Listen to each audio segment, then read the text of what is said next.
Bueno, continuamos con el tercer video de metodología de las ciencias sociales. En este video vamos a ver la distinción entre base empírica y zona teórica. Es una distinción que no es taxativa, como vamos a ver, no es una distinción que podamos determinar de una vez y para siempre, sino que va a ir dependiendo, pero que va a ser muy importante para el concepto de ciencia que vamos a seguir desarrollando en la materia. Vamos a volver en donde habíamos dejado. Bien, y tenemos que empezar por lo que es la distinción entre objetos directos e indirectos. Básicamente, vamos a definir a los objetos directos como aquellos que no hacen falta instrumentos sofisticados o teorías elaboradas para poder tener conocimiento de ellos. Es decir, son aquellos con los que podemos tener un conocimiento directo, que se ofrecen sin mediación a que los podamos captar, a que los podamos ver, surgen de la experiencia directa. Un ejemplo es un punto de luz blanca que veo atravesar el cielo, una mancha que veo, es decir, es lo que se ve directamente, lo que se percibe. Mientras que un objeto indirecto vendría a ser aquello que es necesario justificar, de qué forma lo conocimos. Es decir, es un conocimiento indirecto que puede darse por medio de teorías o de instrumentos un poco más complejos. Por ejemplo, los genes. Los genes no los vemos directamente, sino que tenemos una teoría detrás por la cual podemos afirmar que hay genes. Lo mismo los átomos, o lo mismo el inconsciente, lo cual requiere una teoría, que es la teoría psicoanalítica detrás, para poder decir que existe el objeto inconsciente, el cual sería en esta categoría un objeto indirecto. A partir de esta distinción entre objeto directo y objeto indirecto, es que vamos a hablar de base empírica y zona teórica. La base empírica la vamos a llamar al conjunto de objetos directos, es decir, todas las entidades o cosas, las propiedades de esas entidades y las relaciones entre ellas, en la medida que se las pueda conocer directamente. Es decir, como les explicaba, es aquello de lo que tenemos un conocimiento directo y no requerimos de un instrumento muy sofisticado ni de grandes teorías para poder percibirlos. Un ejemplo es la temperatura, la masa, para los cuales usamos un instrumento simple. Y de hecho ahora, en estos ejemplos, vamos a ver los debates que van a surgir. La suavidad de algo como una propiedad, es decir, no solamente son las cosas que vemos, sino las propiedades de esas cosas, todo aquello que podemos percibir con los sentidos. Mientras que la zona teórica es aquello en lo que ya no es conocido de modo directo. O sea, el conjunto de objetos indirectos como los definimos antes. Porque requerimos de teorías o instrumentos que mediatizan nuestra captación. Y por ende tenemos que justificar por qué es que estamos nombrando un objeto de la zona teórica. Y acá viene la primera crítica o primera observación. La captación de entidades, de cosas, no es un fenómeno que en ningún caso pueda darse sin mediación de algún instrumento.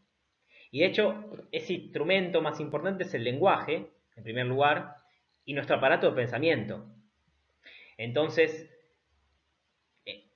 el mismo vocabulario y los términos que usamos de vocabulario en sí mismo constituyen una conceptualización de la realidad. Un ejemplo claro que da Klimovsky es, por ejemplo, si un hombre de la prehistoria ingresa en una sala de una casa, no va a poder distinguir el objeto biblioteca. Porque la misma palabra, el mismo objeto biblioteca, ya tiene una conceptualización detrás de qué es lo que es una biblioteca, que nosotros conocemos de antemano. Una teoría detrás de qué es una biblioteca. Un concepto del lenguaje de qué es una biblioteca. Lo mismo, la temperatura también requiere de saber previamente que hay un instrumento que es el termómetro y de cómo funciona ese instrumento y qué nos está diciendo cuando la barra nos está marcando determinado valor. Entonces, como les decía, esta primera introducción es para mostrarles que no hay una diferencia taxativa entre base empírica y zona teórica. Es una diferencia que existe, pero que dependiendo qué tan quisquillosos queramos ser, o qué tan amplios queramos ser, vamos a poder dejar más cosas adentro de la base empírica o menos. Ahora lo vamos a ir entendiendo. La base empírica, vamos a distinguir entre base empírica filosófica, epistemológica y metodológica.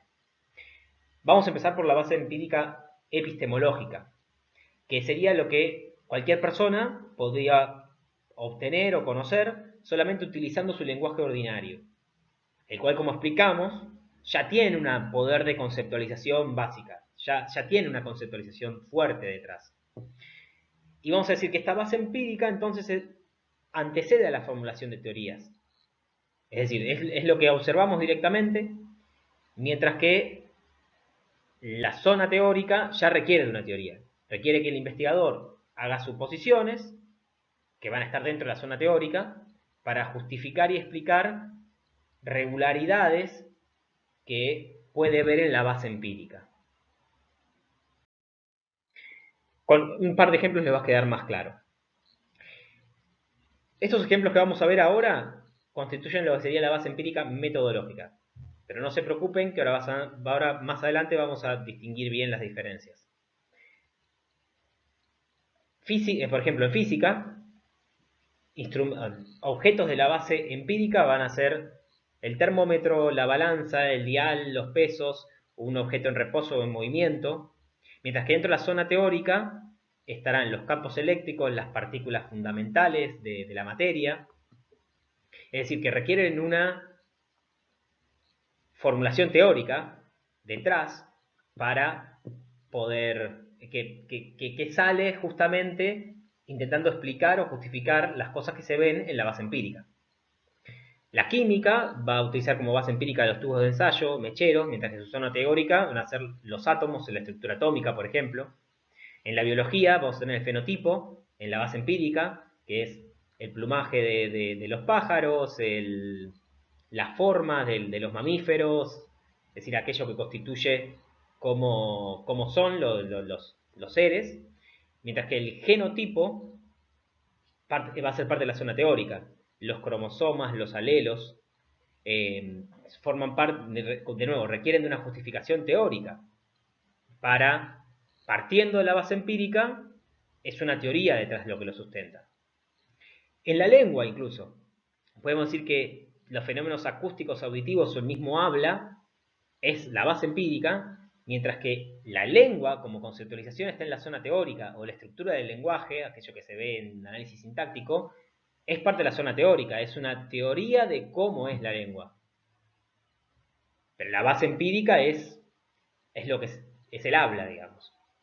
O en la psicología, podemos tener en base empírica actitudes corporales, gestos, conductas, y en la zona teórica, el inconsciente, neurosis, psicosis, digamos, las categorías teóricas que utilizan los psicólogos, por ejemplo.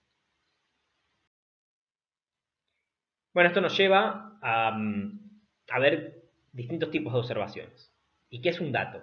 Entonces vamos a llamar a todo lo que constituye la base empírica, a estos objetos directos como los definimos antes, como un dato. Esos son los datos. Entonces, si un objeto de la base empírica lo consideramos conocido, lo vamos a llamar dato. Y a la captación de ese objeto directo lo vamos a llamar observación. Lo vamos a usar como sinónimos, dato u observación. Y básicamente distinguimos tres tipos de observaciones, bastante sencillo. Una es una observación espontánea, es decir, una observación que el investigador ni genera ni busca, algo que ocurre inesperadamente. Un ejemplo es un tsunami, pero otro ejemplo sería una estrella fugaz, o cualquier cosa que suceda, o un acontecimiento histórico, algo que sucede, que no es ni buscado ni provocado. El segundo tipo de observación va a ser la observación controlada, que es básicamente cuando el investigador ahora realiza una búsqueda activa de los datos. Esto es muy típico en astronomía, en economía, en sociología. Básicamente vamos a buscar los datos, que son datos que nosotros no generamos, que están, pero que el investigador hace una búsqueda activa con los datos con la intención de poder trabajar a partir de ellos, de ver regularidades, leyes y luego ir hacia la zona teórica. La astronomía implica el astrónomo buscando o utilizando el telescopio, buscando, recopilando datos de las estrellas, etcétera. En economía, buscando datos sobre producción, PBI, desempleo, más que nada para hacer estudios estadísticos, por ejemplo. Y el último dato es la observación que surge de un experimento, que es una observación provocada. Generamos unas condiciones particulares, que son las que requieren un experimento, y obtenemos a partir de ahí una observación. Esa observación está provocada por el investigador. Entonces tenemos estos tres tipos de observaciones. Entonces, retomando, ¿cuál es la importancia de la base empírica? Es a partir de la base empírica es que nosotros vamos a poder decir cuando una teoría es adecuada o inadecuada. Recordemos lo que habíamos visto en la clase anterior, que habíamos definido las teorías científicas como conjeturas o hipótesis corregibles. ¿Y en base a qué las vamos a corregir? ¿En base a qué los vamos a contrastar? ¿Contra qué los vamos a contrastar? Contra la base empírica, que van a ser nuestros datos, nuestras observaciones. Entonces, la importancia de lo que queremos marcar acá es que un elemento clave que vamos a utilizar en la ciencia es la concordancia de una teoría que está en la zona teórica con su base empírica. Entonces la teoría va a ser circunstancial, porque podemos ensayar distintas teorías que expliquen lo que está sucediendo en la base empírica, o que puedan predecir lo que sucede con la base empírica. Y la base empírica va a ser lo primordial. Y acá está el debate nuevamente, la base empírica, de nuevo, esto es lo que vamos a tomar como eje, ¿no? Y la importancia de distinguir entre base empírica y zona teórica a esta altura de la materia. Ahora bien, esto obviamente está sujeto a críticas, ya que la base empírica también se modifica. Al haber nuevos procedimientos técnicos, se pueden descubrir nuevos datos. Y con el mismo desarrollo cultural, se incorporan al lenguaje, se incorporan nuevas cosas que antes no formaban parte de la base empírica. Incluso cosas que antes eran admitidas como datos, hoy ya pueden no serlo. Entonces esto es bastante interesante. Como les decía, tenemos que distinguir distintos tipos de bases empíricas que básicamente se van a definir por la cantidad de cosas que dejan afuera o no. Primero, vamos a empezar por la base empírica filosófica. La base empírica filosófica sería la más profunda de estas, digamos. La base empírica filosófica es aquellos elementos indubitables, incluso para los filósofos. O sea, que todos los filósofos están de acuerdo con que eso es un objeto directo, con que eso existe. Y acá el problema es que muchos filósofos no consideran que tal cosa exista, que estén de acuerdo en que hay una base empírica igual para ellos. Acá hay un ejemplo en el libro de Klimovsky bastante gracioso, que es el ejemplo del diván y el psicoanálisis, donde un psicólogo le explica a un filósofo lo que es el psicoanálisis, que el paciente se sentó en el diván y empezó a hacer asociación libre, y el filósofo lo detiene y le dice, espere, ¿cómo sabe que el diván existe? ¿Cómo sabe que su paciente existe? ¿Cómo sabe que su mente es una mente distinta de la suya? Entonces, esto viene a que nosotros vamos a ubicarnos en la base empírica epistemológica. Si la base empírica filosófica puede dudar de todo. Es decir, dentro de la base empírica filosófica tal vez no podemos incluir nada, porque todo es sujeto de duda. Ahora, la base empírica epistemológica presupone que se puede conocer, que ciertas cosas existen, que tenemos una percepción de la realidad y nos vamos a preocupar en cómo se justifican las teorías científicas. No, como ya les había adelantado un poco antes, en temas más profundos de filosofía de la ciencia, de si podemos conocer o no.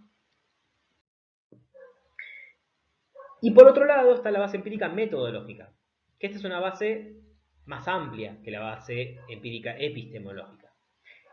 Básicamente, como les venía un poco comentando, a medida que se desarrolla la ciencia y se incorporan nuevas teorías, también se incorporan instrumentos más sofisticados para poder observar. Y necesariamente un instrumento implica aceptar una teoría que justifique ese instrumento. Tiene una teoría detrás. Entonces, volviendo a los ejemplos que habíamos dado para física, peso, densidad, masa, van a ser para la física datos empíricos. Pero no van a ser datos empíricos en sentido epistemológico. Y acá es la diferencia entre base empírica epistemológica y base empírica metodológica. Básicamente, la base empírica epistemológica va a ser más acotada. Para el epistemólogo, al, por ejemplo, ver un densímetro, lo que va a ser para él la base empírica va a ser ese mismo instrumento, como cosa, la raya del densímetro, el lugar en que coinciden el líquido y la raya, pero no la densidad. La densidad va a ser la base empírica para el físico, que eso es la base empírica metodológica, que es la base empírica de la disciplina, que es la física. Ahora lo van a entender mejor con más ejemplos. Básicamente, el científico, para poder trabajar, acepta sin discusión toda una serie de teorías presupuestas que va a emplear en la investigación. Y todos estos instrumentos y conceptos como peso, densidad, masa, ya aceptados por la comunidad científica de cada disciplina, va a ser la base empírica, metodológica de cada disciplina científica. Y los datos obtenidos a través de estas teorías no se van a cuestionar, van a conformar la base metodológica de la disciplina. Pero, de nuevo, la tarea del epistemólogo es sí cuestionarlas. Es ir un paso más atrás y tomar los datos, tomar como dato aquello que solamente se puede obtener sin instrumentos o de una forma sin sofisticación. Vamos a hacer otro ejemplo con el biólogo y el microscopio. Básicamente un biólogo que está observando y ve una célula está presuponiendo la teoría óptica, es decir, hace un razonamiento del tipo de regla de correspondencia. A, sí y solo sí, B. ¿Qué quiere decir? A, percibo una mancha en mi ocular, sí y solo sí, hay algo mucho más pequeño en el objetivo. Eso es el funcionamiento de un microscopio. Es decir, si veo una mancha, si veo una mancha en el ocular, es porque hay algo mucho más pequeño que puse en el objetivo. Y eso es la teoría óptica. En cambio, para el epistemólogo, pensemos que la observación o el dato va a ser una mancha. Mientras que para el biólogo, la observación o dato va a ser la célula. Porque él ya presupone la teoría anterior. Y está bien que así sea. Entonces, acá un poco estamos viendo la diferencia, ¿no? Entre base empírica filosófica, que es básicamente cuestionar de todo, la base empírica epistemológica, que es la de tomar las observaciones directas, lo más directas posible, y la base empírica metodológica, que es lo que cada disciplina o cada ciencia va aceptando, va construyéndose. Entonces, de nuevo, la observación directa es la mancha en el ocular. Y esto es lo que vamos a llamar, que forma parte de la base empírica epistemológica, lo vamos a llamar observación en sentido estrecho, en sentido acotado. Es la observación en un sentido más acotado, digamos. Mientras que la célula, vamos a llamarla, que el biólogo lo toma como dato, vamos a llamar la observación en un sentido amplio. La ciencia obviamente va a trabajar con estas observaciones en sentido amplio. Entonces la observación científica siempre va a ser en un sentido amplio, porque ya se presupone todo un marco de teorías científicas ya aceptadas. Acá hay dos pequeños anotaciones. Una, que algo similar ocurre en la vida cotidiana. Cuando uno dice perro o libro, en realidad, como veíamos al principio con el ejemplo de la biblioteca y el hombre prehistórico, cuando uno dice libro ya está presuponiendo toda una serie de conceptualizaciones. Si uno quisiera ser muy específico o muy acotado, uno cuando ve un libro no podría decir que ve un libro, sino que ve algo rectangular, con hojas en el medio, con caracteres de tales materiales. pero aceptar que eso es un libro implica una conceptualización. Entonces, uno en la vida, e incluso en la vida cotidiana, dentro de la base empírica epistemológica, tenemos todas estas observaciones en las cuales, de nuevo, ya tenemos algún tipo de conceptualización. Por eso esta diferencia no puede ser taxativa entre objeto directo y objeto indirecto. Vamos a entonces volver al punto este de la diferencia entre base empírica metodológica y epistemológica. Espero que se haya entendido que base empírica metodológica es lo que utilizan como dato o observación las disciplinas científicas, luego de haber ya presupuesto teorías y utilizado instrumentos para los cuales ya tienen teorías aceptadas, y la base empírica epistemológica es mucho más estrecho, son las observaciones directas. Entonces, este dibujito que ven acá, tomado de Klimovsky, es la estructura de capas de cebolla, más bien parece un huevo, pero es una estructura en capas, donde en el centro lo que tenemos es la base empírica epistemológica, ¿sí? Las observaciones más directas. Y en cada anillo concéntrico es una base empírica metodológica a medida que va avanzando la disciplina científica. Hay un ejemplo bastante lindo, pero hay ejemplos en todas las teorías, en todas las disciplinas, pero, por ejemplo, en un principio, cuando se empezó a investigar la electricidad, durante la antigüedad, lo único que se sabía de la electricidad era de la frotación de las piedras, de ciertas piedras contra ciertos elementos, y que se veía algún efecto que se llamaba electricidad, pero no se tenía mucha idea. Recién hacia la Ilustración, en el siglo XVIII, que se empezó a investigar y se empezaron a hacer experimentos. Esos primeros científicos que empezaron a experimentar con la electricidad utilizaban cosas como barras con corcho, lana, hilo. Eso era su base empírica. Y ellos, a partir de esas observaciones, intentando explicar lo que veían con esa base empírica, es que desarrollaron categorías teóricas como corriente eléctrica, carga eléctrica, y eso en ese momento, para esos primeros científicos era su zona teórica. Pero luego eso se aceptó, y eso, la corriente eléctrica o la carga eléctrica, que tenían diferentes elementos, ya pasó a ser un dato para los científicos que trabajaron después. Y a partir de esos datos, midiendo cargas eléctricas, corrientes eléctricas, lo tomaron como base empírica y se usó nuevas teorías, como esta vez para explicar estas diferencias en carga eléctrica o en corriente. Y se desarrolló la teoría de los electrones, los campos eléctricos.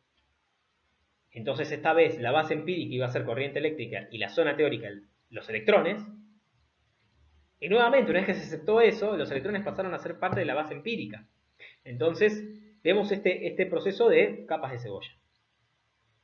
Una cosa interesante, o una crítica que se le hace a esta visión, es que no considera, al plantearlo así como capas de cebolla, no considera que pueda haber saltos en la ciencia o revoluciones teóricas. Y que, por ejemplo, cosas que eran aceptadas como base empírica en una de las capas, o tal vez incluso desde una de las capas más iniciales, después son desechadas.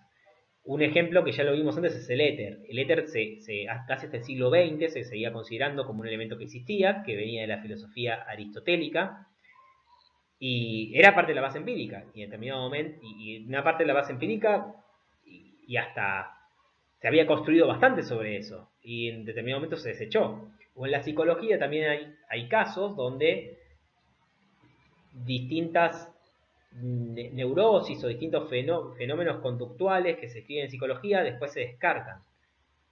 Entonces, esta base empírica metodológica que va construyendo la ciencia es una construcción que puede modificarse. Bueno, vamos a ver los requisitos que tiene que cumplir esta base empírica. Básicamente son tres, es bastante sencillo. Uno es efectividad, o sea, que sea factible de observarse ese dato que está dentro de la base empírica. Y tiene que ser posible de observarse porque esa base empírica es lo que nos tiene que arrojar información por sí o por no de una teoría. Recordemos que al fin y al cabo la importancia de la base empírica es que uno pueda contrastar una teoría contra esa base empírica. Y esto muchas veces puede ir cambiando a medida que los instrumentos van haciendo más sofisticados. Hay un ejemplo, o a medida que van desarrollando más precisión. Un ejemplo son el desarrollo, con el desarrollo de la óptica, las observaciones y la precisión de las observaciones, tanto en el tema de tanto en la biología y es decir, en los microscopios como en los telescopios, donde por ejemplo se pudieron ver las lunas o los satélites de Júpiter, de Saturno, etcétera, que antes no se podían ver. Entonces a veces hay instrumentos que tienen un grado de vaguedad que no nos permite obtener información. Y que luego con el desarrollo de los instrumentos esa base empírica se puede ir ampliando, entonces pasa a ser un dato efectivo. Repetibilidad, es decir, los datos tienen que ser posibles de ser repetidos, ya que si un dato es algo único que pasa una sola vez, puede ser una casualidad, o sea, no podemos obtener leyes científicas a partir de ahí. Uno tiene que, a partir de la base empírica, poder intuir leyes o correlaciones o diferentes pautas constantes para poder ir hacia la zona teórica, para poder esbozar una teoría. Entonces, acá está la distinción que hace Popper entre un acontecimiento, que es un suceso único, algo que ocurre en un determinado espacio y tiempo, con un evento, que es una familia de sucesos y que es repetible.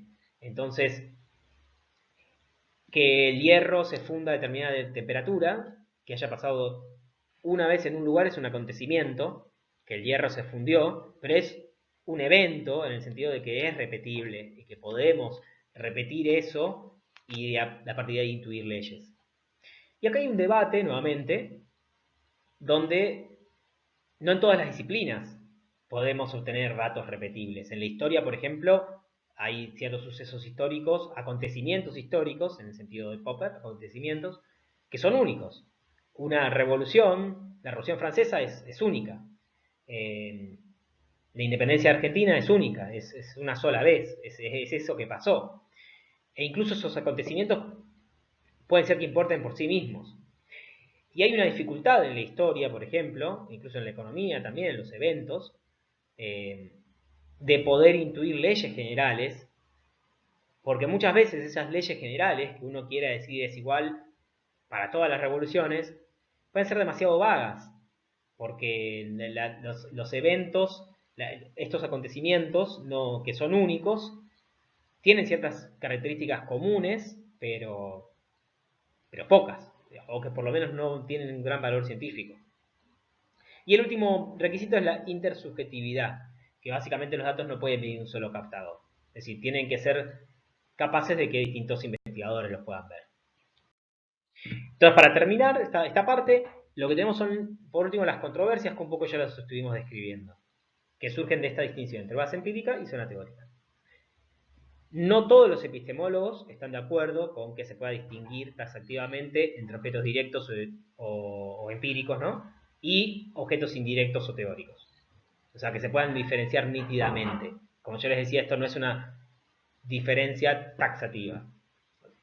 Tiene un argumento, que lo venimos desarrollando, que es que en realidad todo dato está contaminado por una teoría.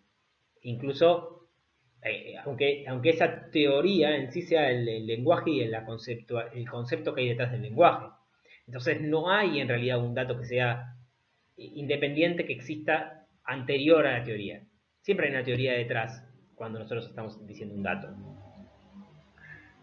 Hay otra crítica de Thomas Kuhn en su estructura de las revoluciones científicas del 62, que él decía que incluso en el mismo lenguaje ordinario cotidiano se van incorporando palabras que quedan fósiles de teorías científicas, como cuando hablamos de fuerza, energía, gravedad. Las teorías científicas o palabras que antes no formaban parte del lenguaje cotidiano, teorías científicas ya aceptadas, de a poco fueron permeando en el lenguaje ordinario, entonces incluso el mismo lenguaje ordinario ya tiene un montón de teorías científicas presupuestas. De todas formas, y como conclusión, sí nos parece relevante distinguir entre base empírica y zona teórica, porque al fin y al cabo, la forma que tenemos de someter a control la ciencia es en qué medida las teorías que la ciencia hace, en todas las disciplinas, pueden explicar, dar cuenta de las regularidades, los fenómenos y predecir los fenómenos de la vida cotidiana. Es decir, aquello que consideramos de la base empírica, los datos, las observaciones. Entonces, esta es un poco la conclusión de este capítulo, ¿no? Acá ya pueden terminar la actividad 2, muy importante, que hagan todo, o sea, no es muy difícil, también las que están en asterisco, que son opcionales, léanla, cualquier cosa me preguntan. Igual, más o menos, ya está todo cubierto. Recuerden también que ya pueden empezar con el capítulo 3 y la nota de clase 3 y la actividad 3.